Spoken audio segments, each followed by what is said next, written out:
এই জন্য এটা রাখা। তো বা কিওয়ার্ড রিসার্চ গুলো আপনাদের প্রয়োজন হয়, লিঙ্ক বিল্ডিং, কিওয়ার্ড রিসার্চ এগুলো প্রয়োজন হয়, এই জন্য কিন্তু এটা আমি এখানে রাখছি। অনেক সময় আর্টিকেল লিখবেন, ব্লগিং করবেন, তো এগুলোর জন্য এই বিষয়গুলো লাগে ডিজিটাল মার্কেটিং করতে। তো এখানে যে বিষয়টা আছে অন পেজ এসইও, আমি আরেকদিন মনে হয় আপনাদেরকে বলছিলাম যে অন পেজ হচ্ছে আপনার পেজে, মানে আপনার ওয়েবসাইটে যে বিষয়গুলো আছে, তার কন্টেন্ট বা সার্ভার বা অপটিমাইজেশন স্পিড, না লোডিং স্পিড আর কি, কন্টেন্ট অপটিমাইজেশন, তারপরে হচ্ছে আপনার যে কন্টেন্ট গুলো আছে, ফাইলগুলো, মাল্টিমিডিয়া ফাইলগুলো আছে, এই সবগুলা বিষয়, এগুলো হচ্ছে আপনার অন পেজ, আপনার ওয়েবসাইটে বিষয়গুলো আছে, তার ডিজাইন, এভরিথিং, সবকিছু। তো আমি এখানে দেখেন খুব সুন্দর করে এখানে একটা পয়েন্ট আউট করা আছে এখানে। তো অন পেজ এসইওটা হচ্ছে বেসিক্যালি এটা, আপনার ওয়েবসাইটের মধ্যে যে বিষয়গুলো আছে কি থাকে, সেখানে কন্টেন্ট থাকে, টাইটেল থাকে, হেডার থাকে, ডোমেইন নেম মানে ইউআরএলটা থাকে, তার লোডিং স্পিড, তারপর হচ্ছে তার মাল্টিমিডিয়া ফাইলগুলো অপটিমাইজ কিনা, মাল্টিমিডিয়া ফাইলগুলোর প্লেসমেন্ট, আর্টিকেলটা যে স্পেসিং, কিওয়ার্ডস, এই বিষয়গুলো হচ্ছে অন পেজ এসইর আন্ডারে। তো অন পেজ এসইও তে যে জিনিসগুলো থাকে, এখানে দেখেন পেজ কন্টেন্টের মধ্যে যে বিষয়গুলো থাকে, দেখেন এখানে আমি একটু হাইলাইট করছি। টাইটেল, ফার্স্ট হচ্ছে টাইটেল। আমরা যদি একটা আহ, এইখানে যদি একটা যে কোনো একটা পেজে যাই, লাইক আমরা যদি এখন প্রথম আলোতে গেলাম,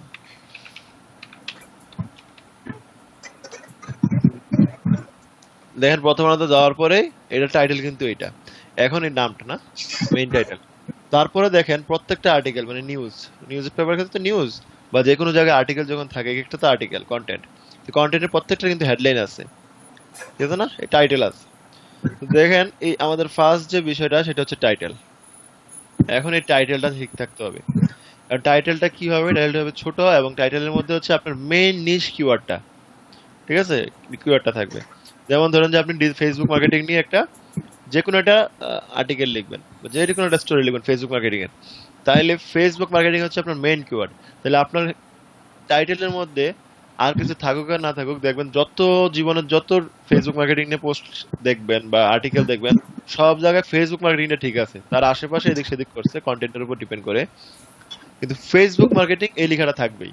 থেকে তারপরে হবে ফেসবুক মার্কেটিং সর্বশেষ আপডেট, ফেসবুক মার্কেটিং এর টিপস, ফেসবুক মার্কেটিং এর বা ফেসবুক অ্যাড কিভাবে দিব, ফেসবুক মার্কেটিং এর বিভিন্ন ভুল কি, এরকম মানে অনেক কিছু হয়। তো এখানে এই ফেসবুক মার্কেটিংটা ঠিক রেখে বাকিগুলো করা হয়, কারণ এটা হচ্ছে আপনার মেইন নিশ।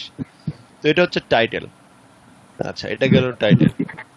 তারপর আমরা আরেকটা জিনিস দেখবো, টাইটেলের পরে যে বিষয়টা আসে মেটা ডেসক্রিপশন। মেটা ডেসক্রিপশন বিষয়টা হচ্ছে, আমি যদি এইখানে দেখাই আপনাকে, কেউ একটা কমেন্ট করছে, স্ক্রিনশট রাখছে। মেটা ডেসক্রিপশন বিষয়টা হচ্ছে এখানে দেখলে হয়তো ভালো বুঝবো না, কিন্তু তারপরে বুঝা যায়। যেমন এটা হচ্ছে আমার টাইটেল, ঠিক আছে, যেমন এখানে দেখেন, এখানে হচ্ছে অস্ত্রের মুখে মানে জিম্মি করে লুটপাট করছে সোনালী ব্যাংকে, তাহলে এখানে টাইটেলটা দেখেন, এখানে কিন্তু যতগুলো ওয়ার্ড থাকা দরকার সেন্টেন্স মিলে কেন পুরোটা দিয়ে দিছে, কিন্তু পুরো সোনালী ব্যাংকে ঢুকে অস্ত্রের মুখে জিম্মি করে টাকা লুট, ঠিক আছে, সেন্টেন্স কিন্তু মিলে নাই। যদি আপনি বলেন যে সেন্টেন্স মিলানোর জন্য, ওইরকম কিন্তু মিলে নাই। কিন্তু দেখেন এই টাকা লুট, জিম্মি, অস্ত্রের মুখে, সোনালী ব্যাংক, সব রেখে দিছে এটার মধ্যে, ঠিক আছে, এইরকম বিষয়টা।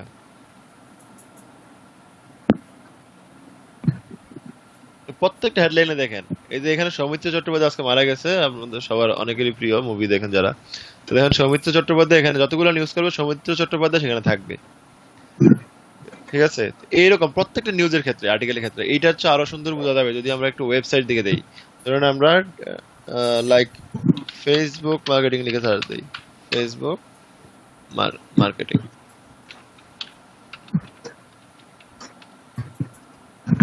দেখেন এইখানে যখন আমাদেরকে শো করতেছে, দেখেন এটা হচ্ছে ফেসবুকের ইয়ে, তো এটা হচ্ছে তার টাইটেল, ঠিক আছে, how to use Facebook for business marketing.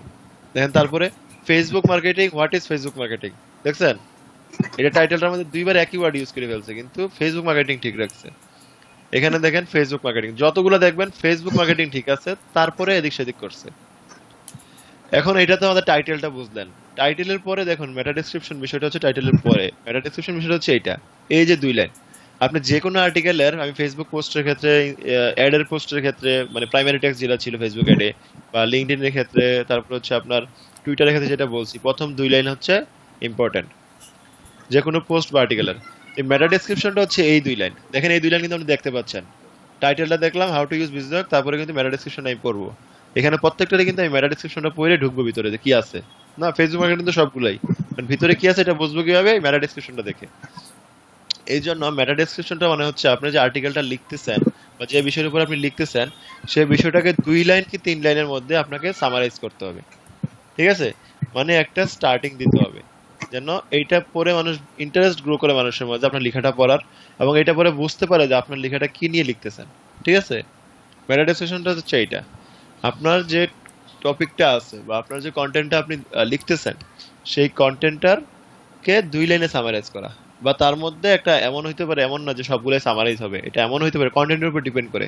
এটা এমন হইতে পারে আপনি একটা এমন সুন্দর করে স্টার্টিং দিলেন, 2 লাইন পরে তার মধ্যে ইন্টারেস্ট গ্রো করলো, বাকিটা পড়ার। আমাদের কিন্তু হয় এরকম, আমরা যখন একটা পোস্ট পড়ি বা একটা আর্টিকেল পড়ি তখন দেখেছি 2 লাইন যখন দেখি, দেখার পরে মনে হয় ভিতরে কি আছে দেখি।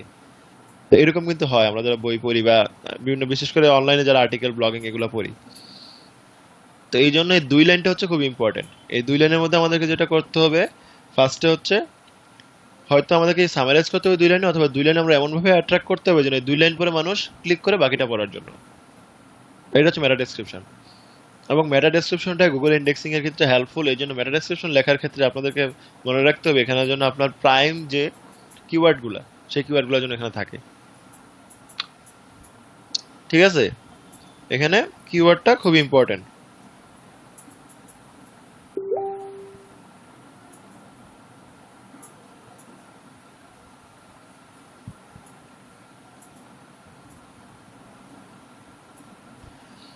আচ্ছা, তো এই জন্য মেটা ডেসক্রিপশনটা খুবই ইম্পর্টেন্ট। মেটা ডেসক্রিপশন যদি কিওয়ার্ড আপনি প্লেসমেন্ট ঠিকমতো করতে না পারেন তাহলে ঝামেলা বেড়ে যাবে। এই জন্য আমাদেরকে কথা হচ্ছে এইখানে সুন্দর করে মেটা ডেসক্রিপশনটা লিখতে হবে। আচ্ছা, তারপর আমাদের আরেকটা রয়েছে হেডিং ট্যাগ। ঠিক আছে? হেডিং ট্যাগ, হেডিং ট্যাগ হচ্ছে যারা এইচটিএমএল সম্পর্কে বিন্দুমাত্র ধারণা আছে তারা জানেন যে আমাদের হেডার হচ্ছে 6টা, না? H1 H2 H3 H4। আপনি কি রিলেট করতে পারতেছেন? একটু রেসপন্স করেন তো। মানে এইটা এইটা হ্যাঁ, জি H1 ভাইয়া টাইপ, বুঝছি। H1 type. আচ্ছা, তো এটা আমি আপনাদের একটা এক্সাম্পল দিয়ে দেখাই যে H1 টাইপ কোনটা। একদম একটা বড়টা এটা। এই যে বড়টা একটা আর্টিকেলে ঢুকি, তাহলে আরো সুন্দর করে বুঝতে পারবেন। এটা তো পেজ হয়ে গেল, প্রথম আলোটাতে ছিলাম কোথায়? এই যে এখানে দেখেন, এখানে এগুলা কিন্তু H1 না। এই যে ধরেন এটা হচ্ছে কিন্তু H1 টাইপ, একটু বড়। তারপরে দেখেন আরো হেডলাইন আছে ছোট, এরকম। বা আমরা যদি আর্টিকেল গুলোতে, বিশেষ করে ব্লগ গুলোতে যান,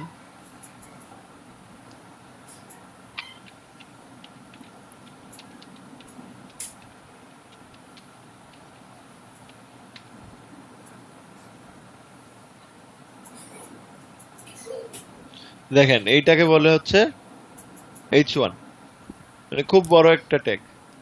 দেখেন এরপরেও কিন্তু আরো H1 হেডার আছে, দেখছেন? এগুলো কিন্তু header, title H1 H2 H3 H4।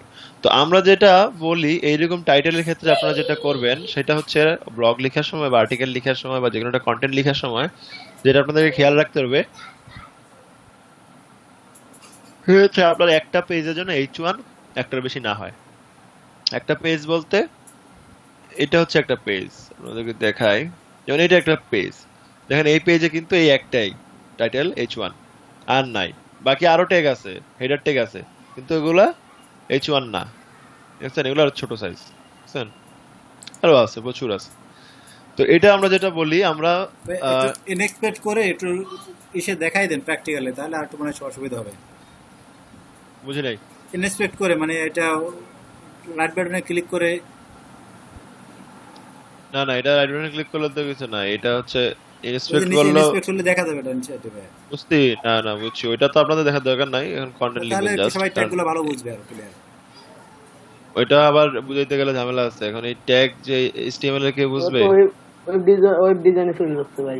হ্যাঁ, এজন্য একটু সমস্যা আছে আবার ওখানে। অনেকে আবার বুঝবে না। তো এই যে হেডার ফাইল, দেখছেন? হেডার ফাইল, তো এই ট্যাগ এগুলো আপনার বোঝার বিষয় না, এখন এটা আমাদের এখন বুঝতে হবে না, কারণ এটা কোডিং এ গেলে বিষয়টা অন্যরকম। আমাদের আর শুধু সাইজটা মনে রাখতে হবে, মানে ওই রকম আমাদের সাইজ লিখা, একটাই হচ্ছে। এটা হচ্ছে মানে লিখার সময় তো আর আপনি মোটামুটি H1 H ট্যাগ দিয়ে আনবেন না, লিখার সময় তো সাইজটা হচ্ছে মেটার। তো এইখানে দেখেন এখানে যেটা আসে এইরকম বড় সাইজ। তো এটা হচ্ছে আমাদের ক্ষেত্রে মনে রাখতে হবে, একটা পেজ যখন আমরা লিখবো ওই পেজটা যেন, মানে এটা তো পেজে দেখালাম ওয়েব কন্টেন্টের ক্ষেত্রে, কিন্তু আমরা যখন আর্টিকেল লিখি, ব্লগ লিখি, তখন আর্টিকেলের ক্ষেত্রে কি হয়, নিউজ ক্রিটিজম যেমন হয়, যেমন ধরেন এখানে যদি আমি ক্লিক করি প্রথম বাইডেনের জয়কে, দেখেন একটা হেডলাইন, ঠিক আছে, এই যে হচ্ছে প্রিয় সব, এইটা হচ্ছে H1, ঠিক আছে, এই যে একটা আর্টিকেল বা একটা নিউজ কন্টেন্ট, এটা একটা H1, দেখেন এর নিচেও দেখছেন শেষ। তো এইরকম ভাবে দেখেন এটা আরেকটা কন্টেন্ট। তো এইরকম ভাবে আপনারা যখন লিখবেন একটা আর্টিকেল, তো সেক্ষেত্রে হচ্ছে আপনারা খেয়াল রাখবেন যেন একটা পেজে একটা H1 থাকে, দুইটা H1 থাকে, বেশি যেন H1 না থাকে, পুরো পেজ জুড়ে H1 দিয়ে রাখলে হবে না। তারপরে হেডার ইউজ করবেন, যেগুলো মেইন লাইন, সেগুলো মনে হবে যে হেডার করতে হবে, হাইলাইট করতে হবে, সেগুলো আপনি H2, H3, H4, H5, H6, H7 আছে, আপনি ইচ্ছা মতো ইউজ করেন, ওইগুলো ইউজ করতে পারেন। কিন্তু একটা পেজে খেয়াল রাখতে হবে যেন একটা বা দুইটার বেশি H1 না আসে, কারণ দেখতে ভালো লাগবে না, তখন এক পেজে এত বড় বড় কয়েকটা লেখা থাকবে, তখন পেজটা সুন্দর লাগবে না। আচ্ছা, তারপরে যে বিষয়টা হচ্ছে ইন্টারনাল লিঙ্কস। ইন্টারনাল লিঙ্কস যারা এসইও নিয়ে বিন্দুমাত্র আইডিয়া আছে স্যার তারা বুঝবেন। হ্যাঁ বলেন। স্যার আমি একটু প্রশ্ন করতে পারি স্যার? হ্যাঁ অবশ্যই। স্যার যেটা ওই যে H1 H2 এটা মানে কলামের মতো এক একটা কলামের হেডলাইন নাকি বোঝাচ্ছে? আহ, এটা হচ্ছে আপনাদের যদি আমি দেখাই, এটা আসলে ওইরকম ভাবে ভাবতে গেলে একটু বিষয়টা কঠিন, কিন্তু যদি আমরা এইখানে তো দেখাইতে পারতেছি না, একটা কন্টেন্টে যাই। আচ্ছা, আমি তারপরে কি দেখাইতেছিলাম যেন, দেখি একটু। এটা মাইক্রোসফট ওয়ার্ডে যাই দেখালে ভালো হতো না? ইন্টারনাল ওয়ার্ডে লিঙ্কস, দেখেন এখানে আমি যখন ইন্টারনাল লিঙ্কস এর জন্য আমি আপনাকে ওইটা বুঝাচ্ছি, বুঝছেন, এখানে বুঝাবো।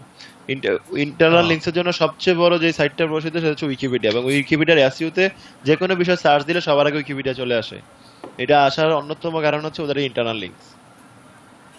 ইন্টারনাল লিঙ্কস ওদের চেয়ে বেশি কেউ আর ইউজ করে না। আমরা এখানে জাস্ট যে কোনো বিষয় ডিজিটাল মার্কেটিং লিখে সার্চ দিই, আর ডিজিটাল মার্কেটিং দেখেন এইখানে আমরা যখন লিখলাম, এইটা হচ্ছে আমার একটা ট্যাগ H1, ঠিক আছে, যদি ধরি, তো দেখেন নিচে কিন্তু আপনি আবার এটা করছেন। এখন এইটা করতে গিয়ে আপনারা যখন আবার এই যে হিস্টোরি, এটাও কিন্তু একটা ট্যাগ, তো দেখেন আরো নিচে আছে, এটাও কিন্তু একটা ট্যাগ, কিন্তু সবগুলা কিন্তু H1 না, সাইজের পার্থক্য আছে, দেখছেন, দেখছেন এগুলা। তো আমরা ছোটবেলায় যখন রচনা লিখতাম না, রচনা লেখার সময় দেখতাম নামটা উপরে বড় করে লিখতাম, এরপরে পয়েন্ট পয়েন্ট করে লিখতাম প্রত্যেকটা পয়েন্টকে। তো পয়েন্টের সাইজ আর উপরে নামের সাইজ কিন্তু এক থাকতো না, সেটা একটু সুন্দর করে ব্রড করে দিতাম বা নিচে একটা আন্ডারলাইন করে দিতাম। তো বিষয়টা এরকম, দেখেন এই জায়গায় এগুলোর যে সাইজ, এর সাইজ কিন্তু এক না, এগুলো আবার ব্রড করা, দেখছেন, দেখছেন এটার একটা সাইজ, এটা আবার আরেকটা সাইজ, দেখছেন এই পয়েন্ট। তো আপনাকে এইরকম ভাবে এগুলোতে বোল্ড করছে, কিন্তু এটা সাইজ হচ্ছে এই জায়গায়, দেখেন এদের পার্থক্য আছে। তো এইরকম ভাবে আপনার একটা পেজের মধ্যে, ওয়েব পেজের মধ্যে অনেকগুলো আর্টিকেল থাকতে পারে, যেগুলো নিউজ সাইট স্পেশালি বা ব্লগিং সাইট, তো এগুলোতে কিন্তু অনেক থাকে। কারণ আর্টিকেল যখন আপনি লিখবেন বা আপনার ওয়েব কন্টেন্টটা দিবেন, তখন এটা মাথায় রাখতে হবে যেন আমাদের হেডলাইন একটা থাকে, টাইটেল তো একটাই, বারবার টাইটেল যেন না আসে। তারপরে যে মেইন টপিকগুলো আসবে সেগুলো একটা হেডলাইন আকারে আসবে, যে H2, H3 এরকম সাইজের। মানে H1 H2 টা আমি এই জন্য বলছি যে এটা হচ্ছে যারা আমরা মানে ওয়েবের বিষয়টা যারা একটু বুঝে HTML, তারা হচ্ছে এটা মানে খুব তাড়াতাড়ি রিলেট করতে পারে। কারণ এই এসইও তো মেইনলি ওয়েবসাইটের হয়, তো এই জন্য কন্টেন্ট গুলো কিন্তু ওইভাবেই সাজানো হয়, ওয়েব কন্টেন্টের আকারেই করা হয়। তো এই জন্য ওখানে আবার H1 H2 বিষয়গুলো আছে, যারা এসইও নিয়ে কাজ করবেন তারা এই বিষয়গুলো ভালো রিলেট করতে পারবেন।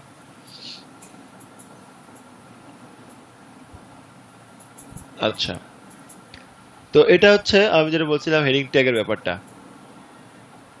তারপরে ইন্টারনাল লিঙ্কসের যে ব্যাপারটা, ইন্টারনাল লিঙ্কসটা হচ্ছে এটা, এই যে দেখেন সে একটা ডেসক্রিপশন লিখছে এই জায়গায়, দেখেন এই জায়গায় কতগুলো ইন্টারনাল লিঙ্কস ইউজ করছে।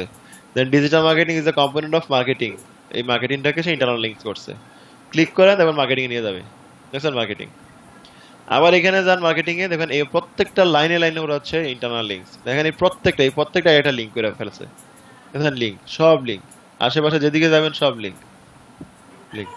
তো এই ইন্টারনাল লিঙ্কস হচ্ছে খুবই উপকারী। ইন্টারনাল লিঙ্কসটা কি রকম উপকারী? ইন্টারনাল লিঙ্কস হচ্ছে আপনি আপনার যখন অডিয়েন্সটা আসলো, যেমন সাপোজ আমি যখন এই পেজটাতে আসলাম, তখন আমি যখন এই আর্টিকেলটা পড়বো, এটার মধ্যে আরো প্রচুর জিনিস আছে আমার জানতে ইচ্ছা করবে। কারণ আমি যখন এই মার্কেটিং নিয়ে আসছি, তখন আমি এখানে বিজনেস ম্যানেজমেন্টটা একটা টপিক আসছে, এখন আমি যখন পড়তে যাবো, it is one of the primary components of business management, তখন আমি তো বিজনেস ম্যানেজমেন্ট জানি না বা আমার তো এটার মধ্যে ইন্টারেস্ট থাকতে পারে, তখন কিন্তু আমি এটাতে ক্লিক করবো, দেখি বিজনেস ম্যানেজমেন্টটা কি।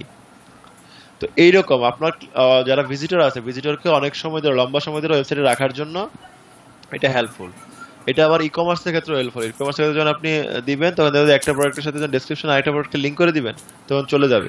বা যারা ব্লগ সাইট বা নিউজ সাইট করবে তাদের ক্ষেত্রে কিন্তু সেম জিনিসটা। তো এই ওয়েবসাইটের ইন্টারনাল লিঙ্কস বা যাদের ওয়েব সার্ভিস ওয়েবসাইট থাকে ওখানে ধরেন যে একটা ডিজিটাল মার্কেটিং লিখতে গিয়ে এখানে আসবে সোশ্যাল মিডিয়া মার্কেটিং, আমরা এই সার্ভিসগুলো প্রোভাইড করি। কি কি প্রোভাইড করি? সোশ্যাল মিডিয়া মার্কেটিং, তারপরে হচ্ছে search engine marketing, content marketing, এগুলো প্রোভাইড করি। তাহলে এই content marketing, social media marketing, search engine marketing আপনি লিঙ্ক করে দেন, তাহলে এটাতে ক্লিক করে সে ওই পেজে চলে যেতে পারবে এবং ওখানে সে বাকি ডিসক্রিপ্টটা দেখতে পারবে।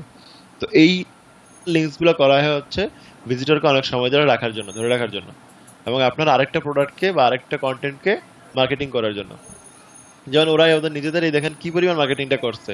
আপনি এখানে পড়তে গেলে আপনি না পৃথিবীর যে কোনো মানুষকে যদি ধরাই দেন যে এই উইকিপিডিয়াতে একটা আর্টিকেল পড়ে আসেন, সে জীবনও কোনো কেউই পারবে না একটা আর্টিকেল পড়ে আসতে। সে দেখবেন মনের মানে ধরেন যে সে অ্যাবসেন্ট মাইন্ডও আরেকটা জায়গায় ক্লিক করে দিবে। বুঝছেন? তো এই যে বিষয়টা, এটা কিন্তু খুবই ভালো একটা জিনিস এবং এটা এসইও যারা করবেন তাদের ক্ষেত্রে এটা মনে রাখবেন। ইন্টারনাল লিঙ্কসটা ইম্পর্টেন্ট, যত বেশি কানেক্ট করতে পারেন। আচ্ছা, তারপরে যে বিষয়টা সেটা হচ্ছে ইমেজেস এন্ড ভিডিও। এখন কন্টেন্টের মধ্যে সামনে যেমন এই কন্টেন্টটা আছে, ঠিক আছে, এই কন্টেন্টটা আপনার মধ্যে যেরকম একটা ইন্টারেস্ট গ্রো করবে, যদি আমি মার্কেটিং খোলার পর এই জায়গায় একটা ভিডিও দেখতাম মার্কেটিং এর, সেটা কি বেশি ইন্টারেস্টিং হইতো না? অথবা এখানে যদি মার্কেটিং রিলেটেড একটা ইমেজ থাকতো, আরেকটু বেশি মানে এটার চেয়ে সোজা এরকম কন্টেন্টের চেয়ে ওইটা বেশি ইন্টারেস্টিং লাগতো না? বা আমরা যদি চিন্তা করি, আমরা যখন ফেসবুকে থাকি বা গুগলে থাকি, ইউটিউবে থাকি, তখন কিন্তু আমরা এরকম রিটেন কন্টেন্টে আমরা কিন্তু ভিডিও বা ইমেজ কন্টেন্টটা বেশি দেখি। বিশেষ করে ভিডিও কন্টেন্টের তো ভিউয়ার্স এখন অনেক বেশি। মানুষের সাথে কমিউনিকেট করার জন্য ভিডিও কন্টেন্ট প্রচুর লাগে। তো এই জন্য আপনারা যে একটা আর্টিকেল লিখবেন বা যেটা ব্লগ করবেন বা যে কন্টেন্টটা দিবেন, এই কন্টেন্টের চেষ্টা করবেন এই কন্টেন্ট রিলেটেড একটা ভিডিও অথবা একটা ইমেজ দেওয়ার জন্য। তো এই এসইও যেহেতু ওয়েবসাইটের হয়, ওয়েবসাইটের ক্ষেত্রে যে কাজটা করতে হবে আপনাকে, আপনি যে আর্টিকেলটা লিখবেন বা যেই কন্টেন্টটা আপলোড করবেন, যদি আমি প্রথম আলোতে দেখে আপনাদেরকে, দেখবেন ওদের একটা নিউজ দেখি, দেখেন মালিবাগের ইমেজ দিয়েছে। তো ওরা ওদের প্রতিটা নিউজে বা যে কোনো কন্টেন্টে যান, সব জায়গায় দেখবেন ফার্স্টে ইমেজ বা ভিডিওটা দেয়া আছে। এখন এইটার জন্য আপনারা যে ইমেজ বা ভিডিও ইউজ করবেন মাল্টিমিডিয়া ফাইল, সেই মাল্টিমিডিয়া ফাইলের জন্য কিছু রুলস আছে। এটা হচ্ছে ইমেজ বা ভিডিওটা আপনার কন্টেন্টের উপরে দিবেন, মানে হেডলাইন দেওয়ার পরেই চেষ্টা করবেন আপনার ইমেজ বা ভিডিওটা রাখার। কারণ হচ্ছে ফার্স্ট ইমপ্রেশনে যখন মানুষ ইমেজ বা ভিডিওটা দেখে তখন একটা অ্যাজিউম করতে পারে বা তার প্রতি একটা সফটওয়্যার চলে আসবে, ইন্টারেস্ট গ্রো করে মানুষের, তখন বাকিটা দেখে।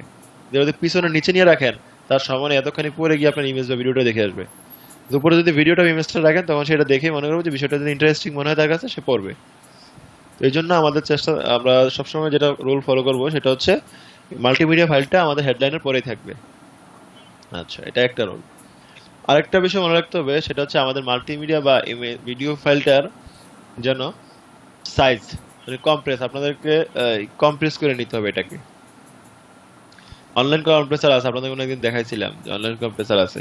বা যারা রেজানুল আছেন গ্রাফিক্স ডিজাইনার, আপনারা কিন্তু জানেন এটা কম্প্রেস করা যায়। ওয়েব মানে জেপিজি না নিয়ে ওয়েব ফরম্যাটে নেবেন, ওয়েব ফরম্যাটে নিয়ে তখন হচ্ছে এটা অপটিমাইজ করা যায় স্টুডিওতে, মানে এআই তে, মানে ইলাস্ট্রেটর আর কি, অ্যাডোবি ইলাস্ট্রেটর বা ফটোশপের মধ্যে এটার অপশন আছে অপটিমাইজ করে ওটা বাইর করতে হয়, মানে ই করে কেবিপিএস আইনে। তো আপনি মার্কেটার হিসেবে আপনার যারা ডিজাইনার থাকবে, যারা কন্টেন্ট ক্রিয়েট করবে, তাদেরকে বলে দিতে হবে এগুলোর জন্য অপটিমাইজ করে দেয়। বা আপনার ক্লায়েন্ট যখন আপনার ওয়েবসাইটে দিবে তখন তাদেরকে বলবেন যে এই বিষয়গুলো আমাদেরকে রেডি রাখতে হবে, অপটিমাইজ করে দিতে হবে। তো এটা আমরা করব, ঠিক আছে, এটা আমরা করব, অপটিমাইজ করে দিব।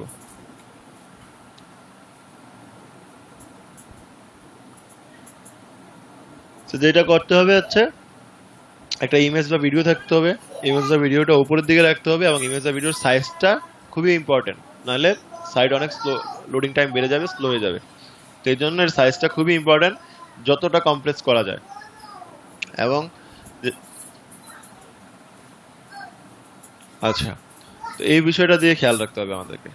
আরেকটা হচ্ছে কিওয়ার্ড ডেনসিটি এবং প্রমিনেন্স। কিওয়ার্ড ডেনসিটিটা হচ্ছে আমি যেটা আপনাকে বলছিলাম যে কিওয়ার্ড রাখবেন, তো তো কিওয়ার্ড রাখবেন, ঠিক আছে, কিওয়ার্ড রাখবেন, কয়টা কিওয়ার্ড রাখবেন আপনি? আমি যেটা বলবো বা আমরা যেটা স্ট্যান্ডার্ড ধরি এসইউ তে, সেটা হচ্ছে 3% কিওয়ার্ড রাখতে হবে। আপনি যদি একটা 1000 ওয়ার্ডের, ঠিক আছে, 1000 ওয়ার্ডের যদি আপনি একটা লিখেন, আর্টিকেল লিখলেন বা 500 ওয়ার্ডের লিখলেন, তো 1000 ওয়ার্ড, যেমন একটা স্যাম্পল ধরি যে 1000 ওয়ার্ডের আপনি একটা আর্টিকেল লিখছেন, সেখানে যেন 30টা কিওয়ার্ড থাকে অ্যাটলিস্ট। আবার আপনি এরকম করা যাবেন 1000 ওয়ার্ডের মধ্যে 500 কিওয়ার্ড, এটাও করবেন না, তাহলে সুন্দর লাগবে না জিনিসটা। তো আপনাকে মনে রাখতে হবে অ্যাটলিস্ট 3% কিওয়ার্ড যেন থাকে, এবং কিওয়ার্ড থাকার জন্য যেটা বলছিলাম আগে, আপনাদেরকে কিওয়ার্ড রিসার্চ করে নিতে হবে। কিওয়ার্ড রিসার্চ করে আপনারা এগুলো পাবেন।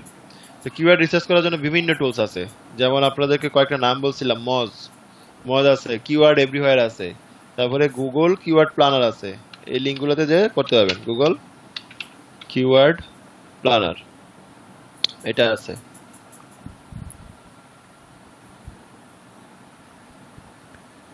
গুগল কিওয়ার্ড প্ল্যানার, এটা হচ্ছে Google keyword planner. Log in করতে হবে। হ্যাঁ,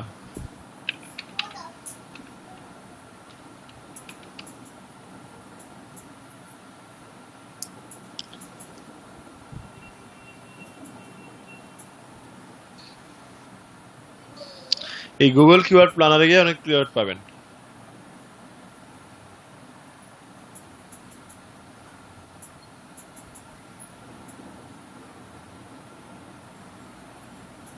গুগল অ্যাডস অ্যাকাউন্ট। আরেকটা ইয়ে আছে, সেটা হচ্ছে এসইএম রাশ। এটা খুবই পপুলার পেড সার্ভিস, কিন্তু ওখানেও কিছু ফ্রিতে পাওয়া যায়। এসইএম রাশ এই সফটওয়্যারটা খুবই পপুলার, এটাতে কিওয়ার্ড রিসার্চ করতে পারবেন, ঠিক আছে। এসইএম রাশের আছে, ব্রাউজারে আছে, আপনার ক্রোম ব্রাউজারের এক্সটেনশন আছে, ওইটা অ্যাড করে নেবেন, তাও কিওয়ার্ড পাবেন। এই যে কিওয়ার্ড এভরিওয়্যার আছে, এই যে আমি অ্যাড করে রাখছি, এটা অ্যাড করলেও কিওয়ার্ড পাবেন অনেকগুলা। তারপরে আরেকটা আছে উবার সাজেস্ট। এটা হচ্ছে নীল প্যাটেল স্যারের, এটা খুবই ভালো। উবার সাজেস্ট এটা, এইখানেও প্রচুর কিওয়ার্ড পাবেন। এখানে কিওয়ার্ড দিলেই চলে আসবে। ডিজিটাল মার্কেটিং দিলাম, তাহলে আমাকে অনেকগুলো দেখাবে। এখন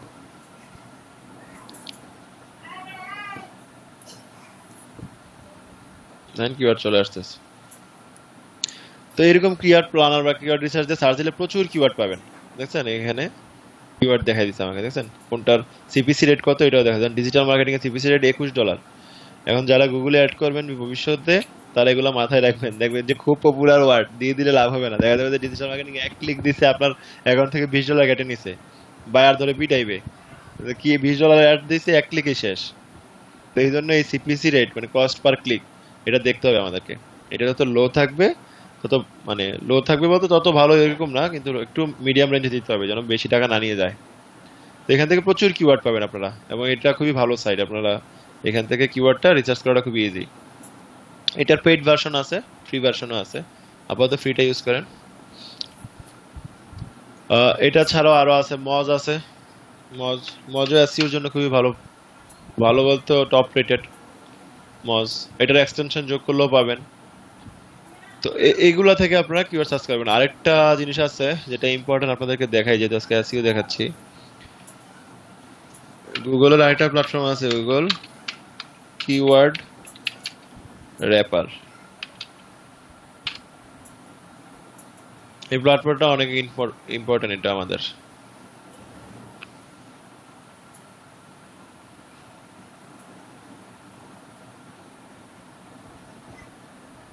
আচ্ছা, এইখানে আপনারা দিলেন, সাপোজ আমি digital how to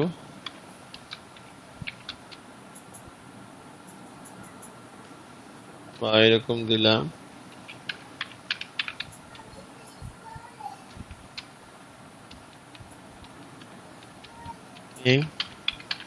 online course. দেখেন এটার নেগেটিভ কিওয়ার্ড গুলো যদি পাস করতে চাই, এখানে ক্লিক করে নেগেটিভ কিওয়ার্ড গুলো দেখাবে, দেখছেন। আচ্ছা, তো এইটার আরো কিছু ব্যাপার আছে। দেখেন এই যে বিষয়গুলো আসলো, দেখেন কতগুলো আসছে, দেখছেন অ্যান্ড্রয়েড রিভার্স। এখানে ধর আমি একটা দিলাম, তো এইখানে অনেকগুলো বিষয় আসছে। দেখেন এই যে এখানে মডিফাইড ব্রড ফ্রেজ বা এক্সাক্ট, আমরা জানি কিওয়ার্ড খুব বেশি ইউজ হয়, ঠিক আছে। লং কিওয়ার্ডটা ইউজ হয় বেশি শর্ট কিওয়ার্ডের চেয়ে। কারণ আপনি কেউ শুধুমাত্র ডিজিটাল মার্কেটিং বা কেউ একটা পণ্য শু কিনবে, সে কিন্তু শু লিখে সার্চ দেয় না, যে শুজ। বা আপনি টি শার্ট কিনবেন, টি শার্ট লিখে সার্চ দেন না, আপনি দেন কি বেস্ট টি শার্ট বা ট্রেন্ডি টি শার্ট না, বা ব্র্যান্ডের নাম লিখে এইরকম ব্র্যান্ড টি শার্ট ব্র্যান্ডস এরকম কিন্তু সার্চ দেন, কারণ আপনি কখনোই গিয়ে সার্চ দিবেন না ওখানে ছোট্ট করে ডিজিটাল মার্কেটিং, আপনি হয়তো দিবেন ডিজিটাল মার্কেটিং অনলাইন কোর্স বা ডিজিটাল মার্কেটিং সার্ভিস কোম্পানি এরকম দেন। তো এই জন্য এগুলো আমরা লং টেল কিওয়ার্ড গুলো ইউজ করি। তো দেখেন এখানে লং টেল গুলোকে খুব সুন্দরভাবে ইয়ে করা যায় এই র্যাপারটা দিয়ে, এটা খুবই ইম্পর্টেন্ট একটা টুলস। তো আপনারা অনলাইনে সার্চ করলে আরো অনেক টুলস পাবেন, এত টুলস তো আর দরকার নেই, কিন্তু এখান থেকে আপনারা ইউজ করেন। আমি যে সাইটগুলো দিচ্ছি এসইএম, বিশেষ করে এসইএম রাশ, মজ, উবার সাজেস্ট, কিওয়ার্ড এভরিওয়্যার, এগুলোই এনাফ, এগুলোর পরে আর লাগে না, এগুলো কিওয়ার্ডের জন্য অনেক। আচ্ছা, তো এই বিষয়গুলো হচ্ছে কিওয়ার্ড রিসার্চটা আপনি ওখান থেকে করবেন। এবং কিওয়ার্ড ডেনসিটি যেটা বললাম আমি, ডেনসিটিটা হচ্ছে 3% কিওয়ার্ড জন্য থাকে, তার জন্য আগে আমাদেরকে কিওয়ার্ডগুলো রিসার্চ করে নিতে হবে। লাইক আমি যদি একটা টপিক লিখি recent digital marketing Trends in Bangladesh, আমি একটা আর্টিকেল লিখবো digital marketing Trends in Bangladesh 2020 সালে ডিজিটাল মার্কেটিং যে ট্রেন্ড, এটার উপর আমি একটা আর্টিকেল লিখবো। তাইলে আমাকে লিখার আগে আমাকে ভাবতে হবে আমি আসলে কোন কনটেক্সটটা নিয়ে করবো, আমি একটা রিসার্চ করতে হবে, পরে আমাকে জানতে হবে যে এই বিষয়গুলোর উপরে কিওয়ার্ড কি আছে। এরকম 40টা বা 50টা কিওয়ার্ড আমি আগে, এটা করলে লিখতেও সুবিধা, যারা লিখার ইচ্ছা আছে তারা কিন্তু কিওয়ার্ড রিসার্চ করে লিখতে ইজি হবে। কারণ যখন আপনি কিওয়ার্ড রিসার্চ করতে যাবেন তখন আপনি যখন এত বেশি কিওয়ার্ড দেখবেন, অনেকগুলো আর্টিকেল পড়তে হবে, তখন দেখবেন যে আপনার মাথায় অনেক কিছু চলে আসছে অলরেডি লিখার জন্য। যারা লিখতে পারি না আমরা, বা লিখার মানে ওই ইয়াটা মনে হয় যে নাই, কিছু মাথায় আসে না লিখতে গেলে, তারা হচ্ছে যেরকম এরকম কিওয়ার্ড রিসার্চ যখন করবেন তখন দেখবেন অনেকগুলো ওয়ার্ড চলে আসবে, নিজের অজান্তে মাথায় একটা জিনিস সেট হয়ে যাবে। তো ওই কিওয়ার্ড গুলো থেকে আপনারা বেছে বেছে 30টা 40টা কিওয়ার্ড নিয়ে আপনার ওখানে, বা যতটা লাগে আপনার প্রয়োজন মনে হচ্ছে, ওই কিওয়ার্ড উপর বেস করে সেন্টেন্স গুলো লিখলেই দেখবেন যে একটা আর্টিকেল হয়ে গেছে সুন্দর। তো এই জন্য কিওয়ার্ড ডেনসিটি যেটা বলবো 3%, আপনার যে থাকবে, যারা 1000 ওয়ার্ডের একটা হইলে 30টা কিওয়ার্ড থাকতে হবে, মানে এটা হচ্ছে একটা স্ট্যান্ডার্ড। আর হচ্ছে প্রমিনেন্স, প্রমিনেন্স বিষয়টা হচ্ছে সৌন্দর্য। যেমন আমরা যদি একটা নিউজে যাই বা যে কোনো একটা সুন্দর যাই, যেমন ধরুন ওরা যে লেখাটা লিখছে, ঠিক আছে, একটা আর্টিকেল লিখছে, দেখেন এখানে কিন্তু এই যে এটাকে একটু হাইলাইট করছে, অনেকের একটা পয়েন্ট ডেফিনেশন, তারপরে সে করছে কি এখানে দিছে, সে একটা ইন্টারনাল লিঙ্কস করছে, ইন্টারনালটাকে কালার করে দিছে, ঠিক আছে, আমি কিন্তু এটা বুঝতে পারতেছি দেখে যে ব্লুটা ইন্টারনাল লিঙ্কস। তারপরে দেখেন এখানে সে রেফারেন্স দিছে, দেখছেন 14 নম্বর রেফারেন্স, এটা কিন্তু রেফারেন্স, যারা উইকিপিডিয়া নিয়ে আইডিয়া আছে তারা জানেন এগুলো হচ্ছে রেফারেন্স নাম্বার। এটা ক্লিক করলে তার এই তথ্যটা যে দিছে সেটা রেফারেন্সটাতে নিয়ে যাবে। আচ্ছা, তারপরে দেখেন সে কিন্তু চাইলে পুরোটা লেখাকে একটা প্যারা করতে পারতো, কিন্তু সে কিন্তু এক একটা প্যারা করে নাই। দেখেন একটু পর পর একটা প্যারা করছে, দেখছেন ছোট ছোট একটা স্পেস দিছে, তার যে ফন্টের সাইজ, এই যে প্রত্যেকটা স্পেস, এবং দেখেন যে একটু 2 লাইন 2 লাইন 3 লাইন করে লিখছে, দেখছেন ছোট ছোট করে বিষয়গুলোকে একটা স্পেস দিয়ে দিয়ে। তো এই যে এত সুন্দর করে সাজানো, হ্যাঁ, আবার মাঝখানে মাঝখানে দেখেন অনেকগুলোকে, আবার এই যে দেখেন বোল্ডও করছে, আবার পয়েন্ট করছে। তো একটা ওয়ার্ডকে যখন আমরা বোল্ড করি, একটাকে আমরা একটু এই যে লিঙ্কগুলোকে ইন্টারনাল লিঙ্কস করি, লিঙ্কগুলোকে কালার করে দেই, একটা লাইনের স্পেস ফন্টটা ঠিক রাখা, যদি এরকম হইতো, এইখানে দেখা গেল যে এইটা টাইমস নিউ রোমান দিচ্ছে, এইটাকে ইটালিক দিচ্ছে, এইটাকে আরেকটা দিচ্ছে, আপনাকে তো ভালো লাগতো না পড়তে এইরকম। এবং আরেকটা যেটা বিষয় সেটা হচ্ছে সবচেয়ে বেশি আমাদের জন্য যেটা ইম্পর্টেন্ট, সেটা হচ্ছে গ্রামাটিক্যাল মিস্টেক। আমরা লেখার সময় এমন ইংলিশ লিখি যেটা পড়তে গেলে দাঁত ভাঙবে, এবং এটার গ্রামাটিক্যালি খুব রং। কারণ আপনি যখন এই কন্টেন্টটা লিখতেছেন, এটা মনে রাখতে হবে সব মানুষ আপনার মতো না বা আমার মতো না, এখানে অনেক কোয়ালিফাইড বা গ্রামাটিক্যাল যারা ভালো জানে তারাও কিন্তু পড়বে, সেটা বাংলা ইংলিশ যে দুই দিকেই হোক। বাংলার ক্ষেত্রে কিন্তু আমরা প্রচুর ভুল লিখি, তো এই জন্য গ্রামাটিক্যাল মিস্টেক কখনোই করা যাবে না। এবং সেন্টেন্সের যে স্ট্রাকচার আমরা ছোটবেলায় পড়ে আসছি, সেন্টেন্সের যে টেন্স, তো এই সেন্টেন্সের স্ট্রাকচারটা যেন ঠিক থাকে, একটা সেন্টেন্সের স্ট্রাকচার ঠিক থাকে এবং গ্রামাটিক্যাল মিস্টেক যেন না হয়। আর হচ্ছে এই যে বোল্ড করা, মাঝে কোটেশনগুলোকে ডাবল কোটেশন দিয়ে ইটালিক করা, তারপরে হচ্ছে রেফারেন্সগুলো অ্যাড করা, স্পেসটা ঠিক রাখা, ফন্ট সাইজটা ঠিক রাখা, এগুলো হচ্ছে প্রমিনেন্স। তো গ্রামার ঠিক রাখার জন্য আপনাদেরকে আমি বলছিলাম গ্রামারলির কথা, অনেকে হয়তো ইউজ করেন, এই গ্রামারলিটা ইউজ করবেন, এটাই এখন সবচেয়ে ভালো, grammarly.com। এটা আপনার ব্রাউজারেও এক্সটেনশন অ্যাড করতে পারেন, সফটওয়্যারটা পিসিতে রেখে দিলে যে কোনো জিনিস লেখার সময় আপনাকে এররটা শো করবে। তো ফ্রিতে যে সার্ভিসটা পাওয়া যায় ওইটা দিয়ে মোটামুটি একটা ভালো কন্টেন্ট আপনি লিখতে পারবেন, অ্যাডভান্সে না গেল। আচ্ছা, এটা গেল আমাদের প্রমিনেন্সের বিষয়টা। তারপর হচ্ছে রিডিবিলিটি। রিডিবিলিটি কিন্তু অলরেডি আমি বলে ফেলছি, সেটা হচ্ছে এই যে পড়ার ক্ষেত্রে আনন্দ পাওয়া যায়। যেমন ধরেন যে আমি লিখলাম ফন্ট ঠিক নাই, সেন্টেন্সের ভুল, স্পেসিং নাই, এই জন্য এখানে কি সুন্দর একটা পয়েন্ট আউট করে দিয়েছে, ঠিক আছে। বিটুবি মার্কেটিং, বিটুবি মার্কেটিং এর মধ্যে পয়েন্টটা কি সুন্দর করে পয়েন্ট করে দিয়েছে। এরা চাইলে তো কমা দিয়ে লিখে দিতে পারতো এক লাইনে, কিন্তু এটাকে পয়েন্ট আউট করে দেওয়া, ঠিক আছে। এগুলো হচ্ছে মানে একটা রিডিবিলিটি, পড়ার যেটা সৌন্দর্য। এখন এটা যদি করতে এরকম যে এটাকে এ করছে এই জায়গাটার কত লাল, এটার কত হলুদ, এটার কত সবুজ, তাহলে কিন্তু রিডেবিলিটি থাকতো না, আমরা পড়ার ক্ষেত্রে চোখের একটা শান্তি পেতাম না, তৃপ্তি পেতাম না। এই জন্য এটাকে পড়ার জন্য হচ্ছে লাইনের স্পেস, ফন্ট সাইজ, ফন্টের কালার, সেন্টেন্স, এই বিষয়গুলো দিয়ে খেয়াল রাখতে হবে যেন, এবং এই পয়েন্টগুলো কখন পয়েন্ট করব, কখন লাইন ব্রেক করব, এই বিষয়গুলো সুন্দর করে সাজানোটাই হচ্ছে রিডেবিলিটি। আমরা একটা মানুষ যখন পড়বে তার জন্য পড়ে শান্তি পায়, তৃপ্তি পায়, এই জিনিসটা খেয়াল রাখতে হবে। এটা হচ্ছে আমাদের পেজ কন্টেন্টের বিষয়, পেজ কন্টেন্টটা গেল।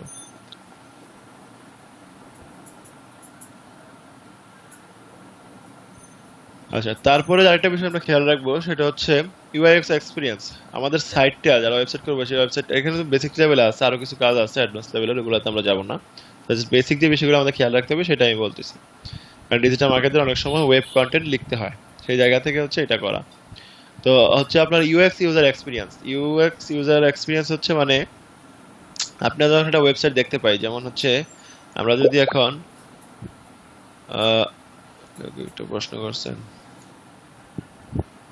স্ক্রিনশট নিছেন, আমরা যদি দারাজে যাই, ঠিক আছে, দারাজে যাই, এই যে কিছু দেখতেছি আমরা, এটা হচ্ছে ইউজার এক্সপিরিয়েন্স, ঠিক আছে, ইউএক্স এর কাজ। ফন্টে যেভাবে সাজানো আমরা যেভাবে দেখতে পাই, তো এটা হচ্ছে ইউজার এক্সপিরিয়েন্স। এটা এই যে আমি দেওয়ার সাথে সাথে দাঁড়াতে ঢুকে গেল, এখন যদি এই সাইটটা লোড হইতে আমার 5 সেকেন্ড টাইম লাগতো, আমার কিন্তু বিরক্ত লাগতো। বা আমি একটা প্রোডাক্ট যখন চেক করবো, লাইক আমি এটা চেক করলাম, ক্লিক করলে দেখেন চলে যাচ্ছে। এখন এই প্রোডাক্ট যদি আমি ক্লিক করার পরে লোডিং টাইম, এটা আমার নেটের জন্য সমস্যা হচ্ছে, ওদের চেয়ে আমার নেটের দুর্বল। এটা যদি ক্লিক করার পরে অনেক সময় লেগে যায়, তখন কিন্তু আমার আর ভালো লাগবে না, এই সাইটটাতে আমি আসবো না। আচ্ছা, ওদের মাত্র 20 টাকা এটা।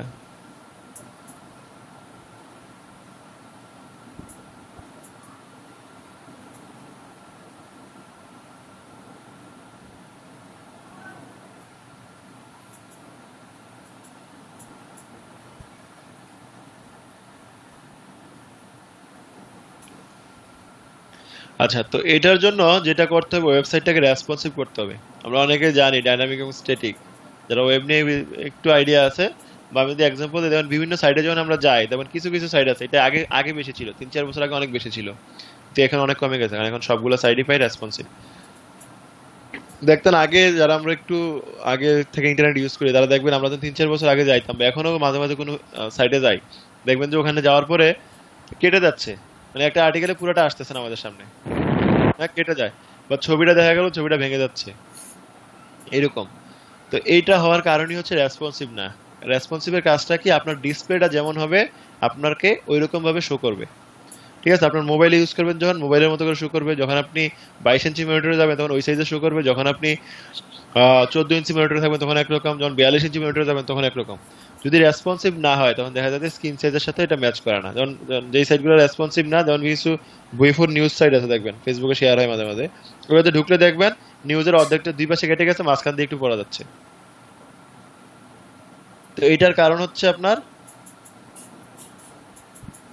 এই রেসপন্সিভ না হওয়া। তো আপনাদের এই সময়ে এসে, বর্তমান সময়ে আমরা মোবাইলের ইউজার বেশি, বা ডেস্কটপের সাইজ কিন্তু কারোরই ম্যাচ করবে না, সবারই ডিফারেন্ট। তো এই জন্য আমাদেরকে যেটা খেয়াল রাখতে হবে, আমাদেরকে কাজটা করতে হবে রেসপন্সিভ। আমাদের যখন আমরা কাজ নিবে আসবে, তখন আগেই কথা বলে নিতে হবে যেন আমার সাইটটা রেসপন্সিভ হয়। আরেকটা হচ্ছে web content accessibility guidelines. Web content accessibility গাইডলাইন্সটা কি, সেটা হচ্ছে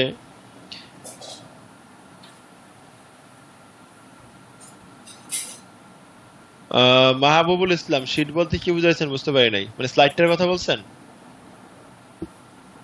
স্লাইড দিয়ে দেওয়া যাবে, সমস্যা নাই। আচ্ছা, ওয়েব কন্টেন্ট অ্যাক্সেসিবিলিটি গাইডলাইনটা হচ্ছে, আমরা যখন ফেসবুকে বলছিলাম বা ইউটিউবে যখন কন্টেন্ট দেই, ইউটিউব কন্টেন্টের কিছু গাইডলাইন আছে, সেম ভাবে ওয়েব কন্টেন্টেরও কিছু গাইডলাইন আছে। তো এই ওয়েব কন্টেন্টের গাইডলাইনটা আপনারা যারা প্রফেশনালি কাজ করবেন, তারা এই গাইডলাইনটা পড়ে নেবেন। এটা যদি না পড়েন, আপনারা অনেক কিছু রং জিনিস দিবেন, আপলোড করবেন, যেটা পরবর্তীতে হ্যাসেল হবে আপনাদের জন্য। এই জন্য এখানে গাইডলাইনটা বিশাল গাইডলাইন, এইখান থেকে আপনারা বিষয়গুলো মানে পড়বেন,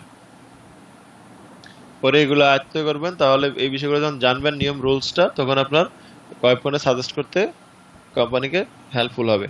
যেমন বিশাল ওয়েব কন্টেন্ট, ইউটিউবে যেমন আছে গাইডলাইন্স, ফেসবুকের যেমন আছে, সেম ভাবে গুগলের ওয়েবের জন্য গাইডলাইন আছে। আপনি সব কন্টেন্ট দিতে পারবেন না, যেমন যেটা কপিরাইট কন্টেন্ট, এগুলো দিতে পারবেন না, ঠিক আছে। আবার গ্রামাটিক্যাল মিস্টেক বেশি করতে পারবেন না, তারপরে ডিরেক্ট কপি করা, তারপরে হচ্ছে ভালগার ওয়ার্ড ইউজ করা, বেশি বেশি ভালগার ইমেজ ইউজ করা, এরকম প্রচুর গাইডলাইন আছে। একই কন্টেন্ট বারবার আপলোড করা, ঠিক আছে, এগুলা। তারপরে ট্যাগলাইন চুরি করে বসাই দেওয়া, ট্যাগলাইন সর্বস্ব, কিছুই নাই, ট্যাগলাইনটা দিয়ে একই কন্টেন্ট বারবার দিয়ে উপরে একটা ট্যাগলাইন চেঞ্জ, এরকম অনেক করে। তো এইগুলা হচ্ছে গাইডলাইন, এগুলো আপনারা মনে রাখবেন। এবং এখানে আরো বিস্তারিত ইন ডিটেইলস গাইডলাইন আছে, আপনারা এখানে একটু যারা প্রফেশনালি কাজ করবেন তারা এখান থেকে পড়বেন, পড়ে গাইডলাইনগুলো নেবেন।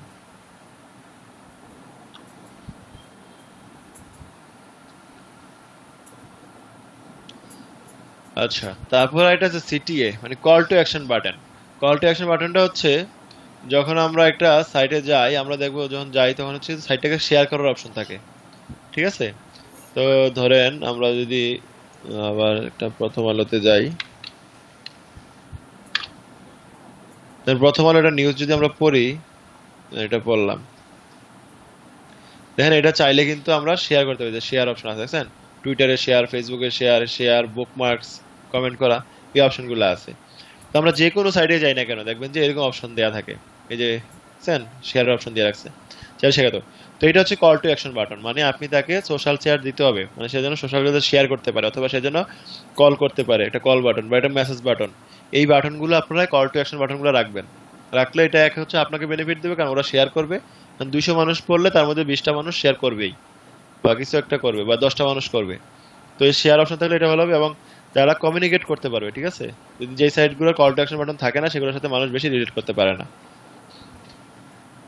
তো এই জন্য সবসময় খেয়াল রাখবেন আপনার আর্টিকেলে বা আপনার ওয়েব পেজের জন্য কল টু অ্যাকশন বাটনটা থাকে কমিউনিকেট করার জন্য, যেন কল অপশন বা মেসেজ অপশন বা সাবস্ক্রাইব অপশন, মেইল অপশন, যে কোনো একটা অপশন যেন থাকে। আর মাল্টিমিডিয়া ফাইল যেন থাকে, মাল্টিমিডিয়া ফাইলে তো ফার্স্টে বললাম যখন ইমেজ ভিডিওতে দেখাছিলাম যে মাল্টিমিডিয়া ফাইল থাকবে এবং সেটা কম্প্রেস থাকবে, কারণ মাল্টিমিডিয়া ফাইলের কারণে সাইটগুলো অনেক স্লো হয়ে যায় এবং লোডিং টাইমটা বেড়ে যায়। এই জন্য খুব চেষ্টা থাকবে সবার যে মাল্টিমিডিয়া ফাইলটা যত কম্প্রেস করা যায়। যারা ডিজাইনিং পারেন তারা তো জানেনই কম্প্রেস করার সিস্টেম, যারা পারেন না তারা একটু দেখে নেবেন, তাহলে এটা কিন্তু হেল্পফুল হবে আপনাদের জন্য, বা আপনাদের ডিজাইনারদেরকে বলতে হবে যে এটা কম্প্রেস করে দেন। বা এখন আরো সহজ হয়ে গেছে, এখন অনলাইনে প্রচুর কম্প্রেসিং টুলস আছে, জাস্ট অনলাইনে লিখে সার্চ দিবেন ইমেজ কম্প্রেস টুলস অথবা ভিডিও কম্প্রেস টুলস, লিখে সার্চ দিলে প্রচুর সাইট পাবেন, জাস্ট গিয়ে আপলোড করে কম্প্রেস করে নিয়ে আসবেন, এটা কোনো সমস্যাই না এখন। আর সোশ্যাল শেয়ারের ব্যাপারটা তো বললাম, সোশ্যাল শেয়ার আছে। আর এটা হচ্ছে পেজ স্পিড, যেটা বললাম, পেজ স্পিডের ক্ষেত্রে মেইন জিনিস হচ্ছে আপনার এই যে কন্টেন্টের, যেমন ইমেজ বা ভিডিওর যে সাইজ, ওইটা একটা ব্যাপার।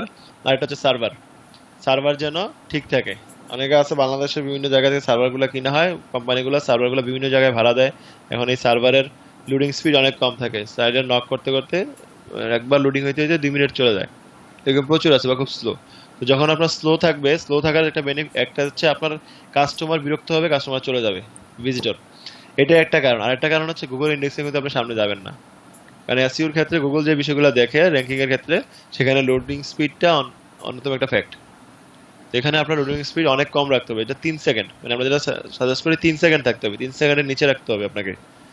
আপনার ওয়েবসাইটে একটা পেজ লোড হতে যেন 3 সেকেন্ডের কম টাইম লাগে, এটা আপনাকে মেনটেন করতে হবে। এটার জন্য আপনার এখন কত সার্ভার নিতে হবে সেটা আপনার ভিজিটরের উপর বেস করে হবে, অথবা আপনার কন্টেন্টগুলো কিভাবে আরো কম্প্রোমাইজ করা যায়, সেগুলো আপনাদের কন্টেন্ট কিরকম আছে বা কন্টেন্টটা কতটা আপনারা অপটিমাইজ করছেন সেটার উপর ডিপেন্ড করবে। কিন্তু আপনাদের টার্গেট রাখতে হবে যেন আমাদের লোডিং স্পিড 3 সেকেন্ডের নিচে থাকে। তো এটা চেক করার জন্য আপনাদেরকে খুব ভালো একটা টুলস দিতে পারবো এসইওর জন্য, এটা খুবই হেল্পফুল।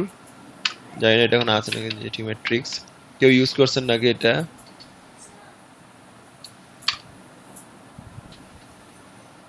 এটা এইখানে জাস্ট ইউআরএলটা দিবেন, দিয়ে ক্লিক করবেন। এখন এটা চেক করার জন্য সবাইকে চেক করতে দেয় না, ঠিক আছে। এই জায়গায় আপনাকে আমি যদি দেই সফটওয়্যার ইনস্টিটিউট, রেজাল্ট চলে আসবে। তো এটা খুবই ইম্পর্টেন্ট, এখান থেকে আপনারা অ্যানালাইসিস এরর দেখাচ্ছে কেন, আচ্ছা এটা সার্ভারে আপলোড নাই এখন, এই যে হোস্ট নেম, আচ্ছা ইউআরএল নেম দিতে হবে।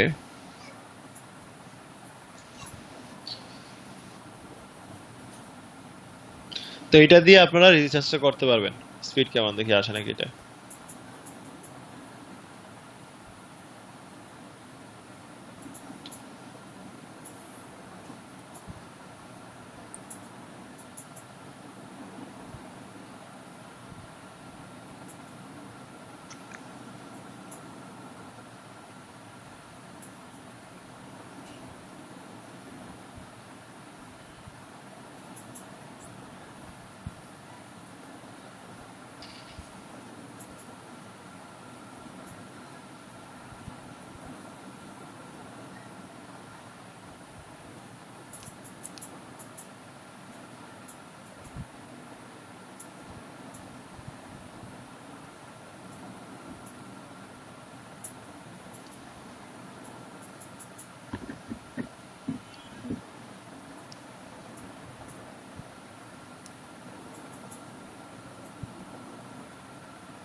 আচ্ছা দেখেন এইখানে একদম একটা ওয়েবসাইটে সবকিছু অ্যানালাইসিস করা যায় বুঝছেন এখানে সাইটটা কিন্তু ভালো আছে মোটামুটি সবুজ দাগ কিন্তু এইখানে কিছু রেড লাইট আছে তো এটাকে আমরা পুরোটাকে সবুজে আনতে হবে ঠিক আছে এগুলোকে গ্রিনে আনতে হবে বা যেগুলা স্লো আছে সার্ভার স্কেল ইমেজ এগুলাতে আমাদের কাজ করতে হবে কাজ করে এই সাইটগুলোকে আমরা দেখছেন এই কাজগুলো আমাদের করতে হবে দেখছেন এগুলো বলে দেয় কোথায় কোথায় করতে হবে এই সাইটটা খুবই ভালো যারা অ্যাসিনিয়া কাজ করবেন তাদের জন্য এটা খুবই হেল্পফুল এটাতে কাজ করতে পারবেন তো এখানে আমরা সবকিছু দেখতে হবে একটা সাইটের বেসিক রিভিউটা এখানে করা যায় যেমন দেখেন এই সাইটটা লোডিং হতে 27 সেকেন্ড টাইম নিছে এটার মধ্যে প্রচুর মাত্রার কন্টেন্ট দেখেন আপনাদের সাইটটাতে গিয়ে দেখাই তাহলে দেখবেন এটার মধ্যে কি পরিমাণ ইমেজ আছে এবং ইমেজগুলা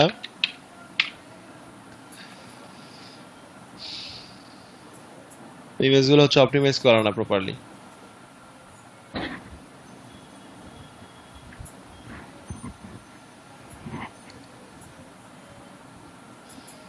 দেখেন লোডিং এতে টাইম লাগে কত দেখেন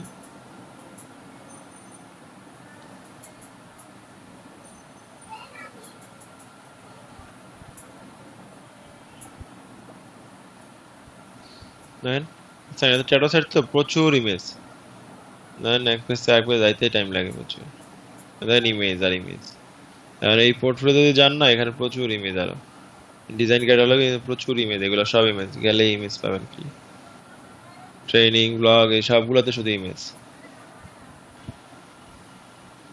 ক্যাটালগ পোর্টফোলিও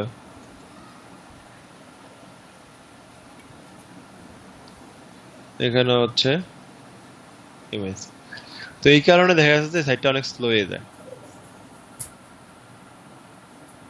তো এই জিটি ম্যাট্রিক্স দিয়ে আপনারা এগুলো অ্যানালাইসিস করতে পারবেন total page size 9.3 MB request 27 slow score page speed score 49 এটার মধ্যে পেজ স্পিডটা বাড়াইতে হবে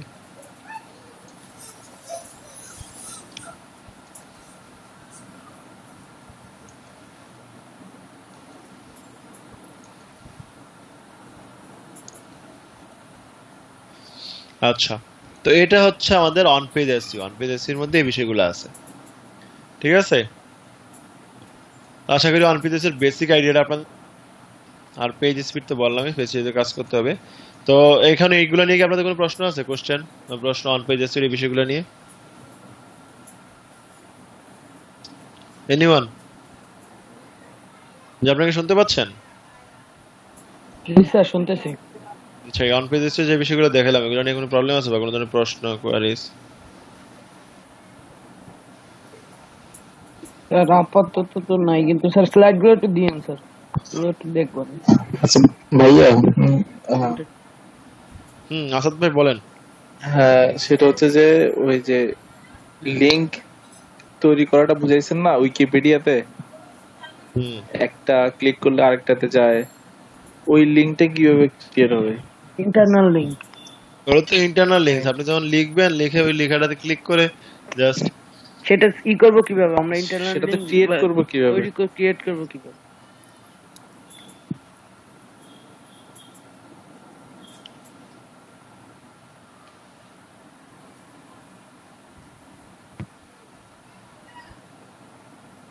ওয়েবে কি ওই পর্যন্ত কন্টেন্ট লিখছেন বা ওয়ার্ডপ্রেসে ব্লগে লিখছি ব্লগারে হ্যাঁ ব্লগারে লিখছেন।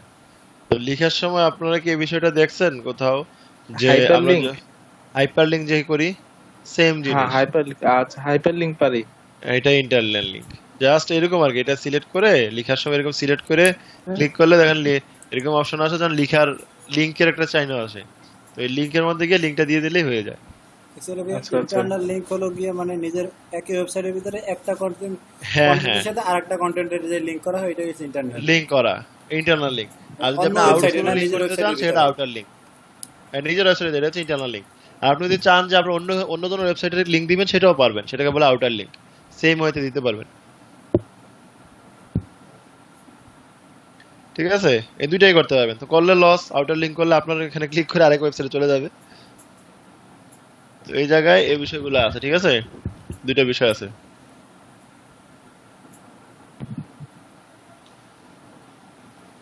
আচ্ছা, অফ পেজ এসইও কি আজকে দেখাবেন না? অফ পেজ এসইও তো নাই, আপনাদের এই অন পেজ এসইওটাই আছে। এখানে আমি জাস্ট এটা আর্টিকেল লিখতে হয় দেখে আমি এটা রাখছি, আর্টিকেল বা কিছু পোস্ট টোস্ট লিখতে হয় অনেক সময়, এই জন্য এটা রাখা হয়েছে। অফ পেজ এসইও একদিন দেখাইছিলেন, মাউসের রাইট বাটন ক্লিক করে এই ওটা কন্টেন্ট ইস্যু। কন্টেন্ট এসইও দেখাচ্ছে, এটা কন্টেন্ট এসইও। কন্টেন্ট এসইও, আচ্ছা। এটা অফ পেজ এসইও এর আন্ডারে, কিন্তু এটা কন্টেন্ট এসইও বলে। অফ পেজ এসইও এর মধ্যে হচ্ছে যেটা ফার্স্টের দিকে বলতেছিলাম ওনার সাথে, যে ব্যাকলিংকস ক্রিয়েট করা, guest posting, article posting, commenting, profile link, এগুলা।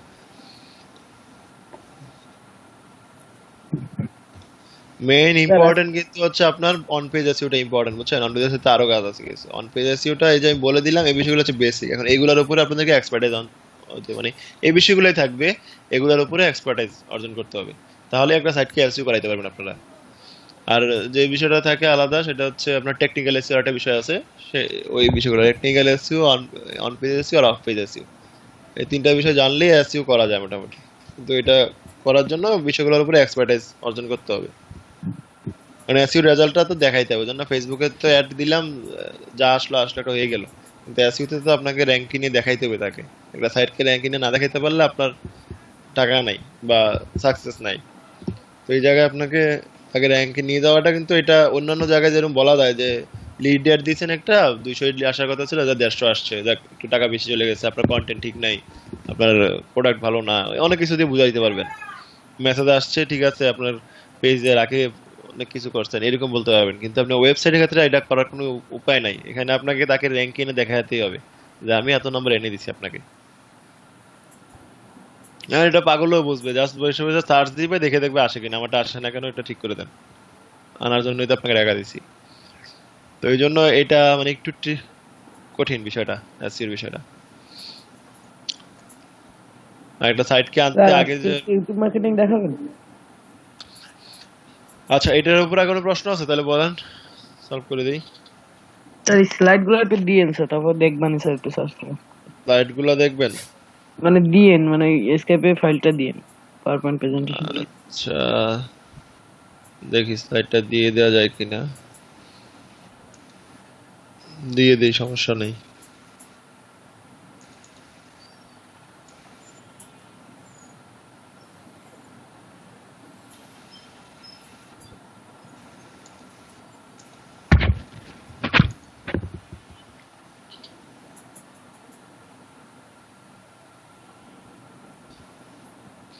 আচ্ছা, আর এগুলো নিয়ে প্রশ্ন, কাজ করতে গেলে প্রশ্ন আসবে, এখন আসবে না আমি জানি। আচ্ছা ইউটিউবটা কি দেখতে পাচ্ছেন অনেক আজকে? জিনিস।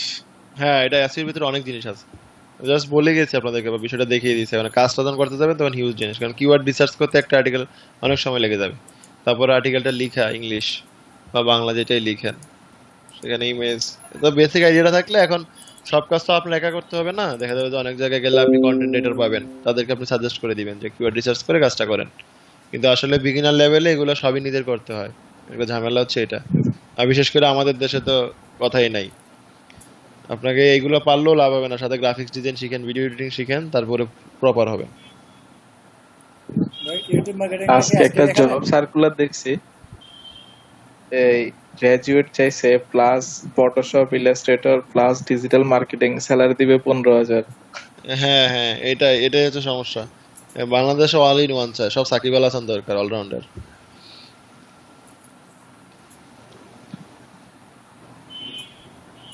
তো এই জন্য আর এখন যেহেতু আস্তে আস্তে এই জন্য বলছি নিজে নিজে আস্তে আস্তে কাজ করেন, জব মার্কেটে ঢুকে যাবেন, কোথাও ঢুকতে পারলে একটু টাকা কম দিবে আমি জানি সেটা, কারণ আমরা তো এগুলো দেখি তো, বা আপনারা তো সবাই তো দেখি আমরা তো এখানে বাংলাদেশে যে আহামরি বেতন আছে কোথাও যে কোনো জবেই বেতন অনেক কম, তো কম হলেও ফার্স্টের দিকে একটু ঢুকতে হবে।